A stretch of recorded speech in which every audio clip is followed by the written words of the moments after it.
ఈ బోల్ట్స్ అన్నీ కూడా లూజ్ అయిపోయాయి. నేను తమిళనాడు నుండి రిటర్న్ వస్తున్నప్పుడు ఇలాగ ఆంధ్ర బార్డర్ దగ్గర ఒకసారి కొట్టించాను అనమాట. అక్కడ రేట్ తక్కువ, ఎంత అనుకున్నారు, 102 ఎంతో.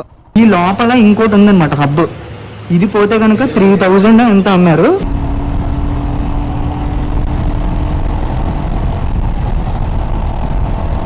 రే రే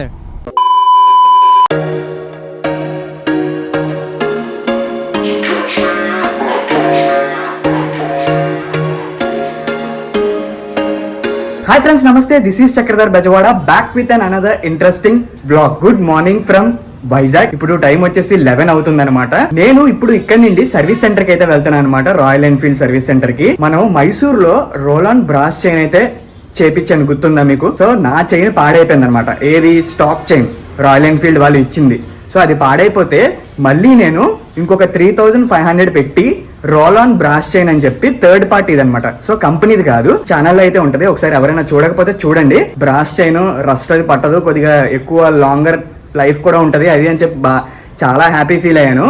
కానీ నేను ఎప్పుడైతే మైసూర్ నుండి మళ్ళీ మనం తమిళనాడు రైడ్ అంతా కంప్లీట్ చేసుకుని వైజాగ్ వచ్చేసాం కదా, తమిళనాడు నుండి నేను వైజాగ్ రావడానికి ఆల్మోస్ట్ ఒక 1200 కిలోమీటర్స్ ఎంతో తిరిగి ఉంటా అంతే. ఈ మధ్యలో గ్యాప్ లోనే మొత్తం రోలాన్ చైన్ అయితే పాడైపోయింది. ఎందుకంటే టెక్నీషియన్ ఫాల్ట్ ఉందన్నమాట. దీనిలో టెక్నీషియన్ వర్క్ అయితే సరిగ్గా చేయలేదు. అక్కడ ఆ బోల్ట్స్ అవన్నీ కూడా చాలా లూజ్గా ఉంచేశాడు, టైట్ చేయలేదు. దానివల్ల లోపల హబ్ ఉంటుంది అనమాట చైన్ స్ప్రాకెట్కి, ఆ స్ప్రాకెట్ హబ్ మొత్తం పాడైపోయింది. నేను ఇప్పుడు మీకు చూపిస్తాను. చైన్ చూడండి అలాగే అయిపోయిందో. ఈ బోల్ట్స్ అన్నీ కూడా లూజ్ అయిపోయాయి. ఈ స్టెమ్కి ఆ స్క్రూస్ అనేవి ఊడిపోయి అలా రాసుకుని మొత్తం ఇది చూడండి, ఇదంతా చమ్కీ లాగా, అంటే వైట్ పౌడర్ లాగా అయిపోయింది అనమాట. యాక్చువల్గా అయితే సర్వీస్ సెంటర్ ముట్టుకోరు. నేను వెళ్ళి కొద్దిగా రిక్వెస్ట్ చేస్తాను, వీలైతే చేస్తారు, లేదంటే అసలు నెక్స్ట్ ఏంటి ప్రాసెస్ ఏంటి అనేది మొత్తం కూడా చెప్తాను. సో ఇంకా ఏం లేట్ చేయకుండా ఇవాళ వ్లాగ్ అయితే స్టార్ట్ చేసేద్దాం. ఓం నమ శివాయ. తమిళనాడు రైడ్ వెళ్ళి వచ్చిన తర్వాత అసలు బైక్ అయితే ముట్టలేదు నేను. ఆల్మోస్ట్ 20 days పైన అయిపోతుంది. ఇక్కడ నుండి సీతారాం సర్వీస్ సెంటర్కి అయితే ఆల్మోస్ట్ 23 కిలోమీటర్స్ ఉందన్నమాట మా ఇంటి దగ్గర నుండి. గాజువాక్లో ఒక సర్వీస్ సెంటర్ ఉంది, కానీ నేను దానికి వెళ్ళడం ఎప్పటి నుండో మానేశాను. నాకైతే ఆ సర్వీస్ సెంటర్ అంత వర్త్ అనిపించట్లేదు. నేను తమిళనాడు నుండి రిటర్న్ వస్తున్నప్పుడు ఇలాగ ఆంధ్ర బార్డర్ దగ్గర ఒకసారి కొట్టించాను అనమాట. అక్కడ రేట్ తక్కువ, ఎంత అనుకున్నారు, 102 ఎంతో. ఇంకా అక్కడితో లాస్ట్ అనుకుంటా. మళ్ళీ కొట్టించానా, సారీ మళ్ళీ కొట్టించాను. ఆంధ్ర ఎంటర్ అయిపోయిన తర్వాత విజయవాడ దగ్గరలో ఒకసారి ఫ్యూయల్ ఫిల్ చేయించాను. ఇంకా అదే లాస్ట్, మళ్ళీ కొట్టించలేదు. ఇప్పుడు రిజర్వ్లో ఉంది, హార్డ్లీ ఇంకొక 10 కిలోమీటర్స్ వెళ్తుందేమో. దాని తర్వాత ఎక్కడ అయిపోద్ది. ఈ టైంలో కూడా ట్రాఫిక్ బాగానే ఉందబ్బా. 12:20 అయిపోయింది. నాకు హైలైట్ అనిపించింది ఈ క్యాబ్ అతనే, చూడండి ముందు దాకా వెళ్ళిపోయి అక్కడ ఆపాడు. మెల్లిగా వస్తున్నాను నేను, 50 కూడా దాటలేదు ఇప్పుడు దాకా. అది ఎక్కడ ఊడిపోద్దో అని భయం వేస్తుంది. ఇప్పుడు టైం కరెక్ట్గా 12:50 అయింది. ఇప్పుడు అర్జెంటుగా వెళ్ళి జాబ్ కార్డ్ రాస్తారో లేదో తెలుసుకోవాలి. 1 o'clock నుండి వీళ్ళకి లంచ్ బ్రేక్ ఏదో ఉంటుంది అనుకుంటా, చూద్దాం. అసలు జాబ్ కార్డ్ రాస్తే బెటరే, లంచ్ అయిపోయిన తర్వాత మందే స్టార్ట్ చేస్తారు. ఓకే, ఇప్పుడు ఇష్యూస్ ఏమేమి ఉన్నాయనేది చూద్దాము. చైన్ స్ప్రాకెట్ ఒకటి, అండ్ ఇది చూడండి ఇది ఊడిపోతుంది 2, హ్యాండిల్ బార్ ఒకటి 3, అండ్ మర్చిపోయాను లైట్, ఇదిగోండి ఇది ఇలా ఊగుతుంది, ఇది 4, రిమ్ ఒకటి 5, అండ్ టైర్ ఒకటి, మొత్తం 6 ఉన్నాయి. 1 to 2 లంచ్ బ్రేక్ అంట. సో జాబ్ కార్డ్ అయితే రాశారు. 2:30 అలా వచ్చి దగ్గరుండి చేయించుకోండి, అన్ని రిపేర్స్ అని చెప్పారు. 2 hours later. టైం 3:30 అయింది. జస్ట్ ఇప్పుడే బైక్ అయితే లోపలికి తీసుకెళ్తున్నారు.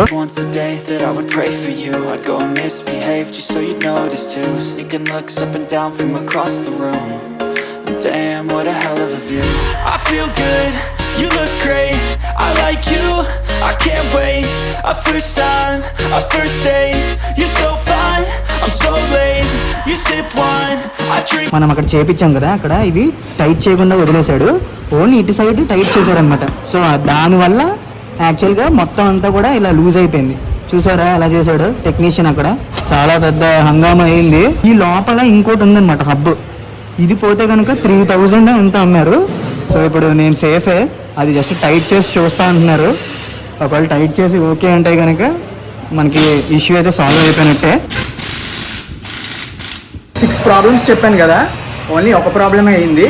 అదేంటనేది మీకు ఎక్స్ప్లెయిన్ చేస్తాను. ఇప్పుడు ఫస్ట్ అయితే బిల్లింగ్ చేయించేస్తాను. ఇక్కడ ఈ బోల్ట్స్ కనుక జస్ట్ ఇంకా ఎక్కువ లూజ్ అయిపోయి ఉంటే ఇది మొత్తం ఊడిపోయి మీరు కింద పడిపోయే ఛాన్సెస్ కూడా ఉండేవి.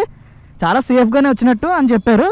నేను ఇవాళ మొత్తం 6 ప్రాబ్లమ్స్ ఉన్నాయని చెప్పాను కదా. ఇది ఫెవిక్విక్ అంటించేయమన్నారు. ఇదంతా మళ్ళీ సెట్ అంతా మార్చాలి. హ్యాండిల్ బార్ ఒకటి చిన్నది బెండ్ అనిపిస్తుంది, కానీ అది పెద్ద ప్రాబ్లం ఏం కాదండి. తర్వాత ఎప్పుడైనా పెద్దగా ఇష్యూ వచ్చినప్పుడు అప్పుడు మార్చొచ్చు అన్నారు. ఇది వచ్చింది కదా ఈ క్లస్టర్, దానివల్ల ఇది కొద్దిగా ఇలా ఊగుతుంది, అది ప్రాబ్లం లేదు, మీకు అంత సౌండ్ అయితే ఏం రాదు అన్నారు. ఆ రిమ్ నేను ఈ వీక్లోనే థర్స్డే కానీ ఎప్పుడో వచ్చి చేపిస్తాను ఆ రిమ్ కూడా. యాక్చువల్గా మేనేజర్ లేరంట ఇవాళ. నాకు జస్ట్ ఇవాళ బిల్ వచ్చేసి 106 రూపీస్ అయింది. అది కూడా ఏదో కన్జ్యూమబుల్ ఛార్జెస్ ఏదో అన్నారు. గేర్ నాబ్ ఉంది కదా, అది కూడా చిన్నది బెండ్ అయితే ఆ బెండ్ కూడా తీపిచ్చేసాను.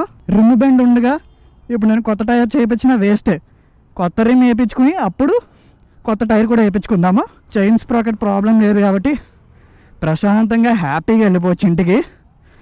నేనైతే ఎంత కంగారు పడిపోయాను. ఇప్పుడైతే స్టార్ట్ అయిపోతున్నాను మళ్ళీ ఇంటికి. టైం వచ్చేసి 4:30 అండ్ మేబీ ఒక రైడ్ అయితే ఉండొచ్చు అని అనుకుంటున్నాను. ఇంకొన్ని రోజుల్లో ఉండదా అనేది కామెంట్లో పెట్టండి. అండ్ ఒకవేళ రైడ్కి వెళ్ళినా కూడా హార్డ్లీ ఈసారి వెళ్తే మొత్తం రౌండ్ ట్రిప్ ఒక 500 అనుకోండి, అంతే. 500-1000 అనుకుంటున్నాను. 500-1000 మధ్యలో ఈ దగ్గరలో వైజాగ్కి దగ్గరలో ఏమున్నాయో ప్లేసెస్ కామెంట్ చేయండి, చూద్దాం ఎవరైనా కరెక్ట్గా చెప్తారో లేదో. ఈవినింగ్ అయిపోయింది కదా, ఎక్కువ సిగ్నల్స్ పడతాయి. అండ్ మార్నింగ్ 10 వరకు గట్టిగా పడతాయి సిగ్నల్స్ అయితే. నాకు ఈ రోడ్లో వస్తే ఇదే చిరాకు, ఊరికే సిగ్నల్స్ పడిపోతుంటాయి.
రే ఓకే గైస్, ఇంకెక్కడితో అయితే బ్లాగ్ ఎండ్ చేసేస్తాను. ఈ వీడియో కనుక నచ్చినట్టయితే please don't forget to like, share and subscribe to my YouTube channel. Already ఇంటి దగ్గర కూడా వచ్చేసాను. Bye take care.